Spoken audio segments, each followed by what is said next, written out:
Hello friends, ಎಲ್ಲರಿಗೂ ನಮಸ್ಕಾರ. ಇವತ್ತು ನಾನು ಒಂದು ರಿವ್ಯೂ ವಿಡಿಯೋ ಮಾಡ್ತಾಯಿದ್ದೀನಿ. ನಾನು ಮಾಡ್ತಾ ಇರೋದು ಪಿಲಿಗ್ರಿಮ್ ಶಾಂಪೂ, ಅದು ಕೆರಾಟಿನ್ ಶಾಂಪೂ ಬಗ್ಗೆ.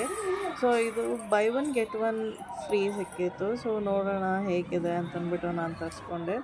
ಇದರಲ್ಲಿ ಸಲ್ಫೇಟ್ ಫ್ರೀ ಮತ್ತು ಪ್ಯಾರಾಬಿನ್ ಫ್ರೀ ಅಂತ ಬರ್ತಿದೆ. So buy one get one ಆಫರಲ್ಲಿ ನಾನು ಪರ್ಚೇಸ್ ಮಾಡಿದ್ದು. ಸೊ ಇಲ್ಲಿ ಫಸ್ಟ್ ವಾಶಲ್ಲೇ ಆಲ್ಮೋಸ್ಟ್ 10x ಸ್ಮೂತ್ ಅಂತ ಬರ್ತಿದೆ. ಸೊ ಟ್ರೈ ಮಾಡೋಣ. ಇವಾಗ ನೋಡಿ ನನ್ನ ಹೇರ್ ಎಷ್ಟು ರಫ್ ಇದೆ, ಸೊ ಹಾರ್ಡ್ ಇದೆ. ನಾನು ಹೇರ್ ವಾಶ್ ಮಾಡಿ 3 ಡೇಸ್ ಆಗಿತ್ತು. ಇವಾಗ ನೋಡಿ ಶಾಂಪೂ ಕನ್ಸಿಸ್ಟೆನ್ಸಿ ನೋಡಿದ್ರೆ ತುಂಬ ವಾಟರಿ ಇದೆ. ಸೊ ಅದು ನನಗೆ ಇಷ್ಟ ಆಗಿಲ್ಲ, ಸ್ವಲ್ಪ ತಿಕ್ಕಿರ್ಬೋದಾಗಿತ್ತು. ಆಫ್ಟರ್ ವಾಶ್ ಆದಮೇಲೆ ನನ್ನ ಹೇರ್ ತುಂಬ ಅಂದರೆ ತುಂಬ ಸಾಫ್ಟ್ ಆಯಿತು. ನೋಡ್ಬೋದು, ಲುಕ್ ಅಟ್ ದ ಶೈನ್. ಆ ಶೈನ್ ನೋಡಿ ಹೆಂಗಿದೆ ಅಂತ ಅಂದ್ಬಿಟ್ಟು. ನಾನು ಜಸ್ಟ್ ಈ ಶಾಂಪೂ ಯೂಸ್ ಮಾಡಿದಷ್ಟೇ, ಕಂಡೀಷ್ನರ್ ಯೂಸ್ ಮಾಡಿಲ್ಲ. ಸೊ ಬೇರೆ ಯಾವುದೇ ಶಾಂಪೂ ಹಾಕಿದ್ರು ಇಷ್ಟು ಸ್ಮೂತ್ ಆಗ್ತಾಯಿರಲಿಲ್ಲ, ಇಷ್ಟು ಶೈನಿ ಬರ್ತಾ ಇರಲಿಲ್ಲ. ಸೊ ಫಸ್ಟ್ ವಾಶಲ್ಲೇ ನೋಡ್ಬೋದು ನನ್ನ ಬಿಫೋರ್ ಏರ್ ಮತ್ತು ಆಫ್ಟರ್ ಏರ್ ಹೇಗಿದೆ ಅಂತ.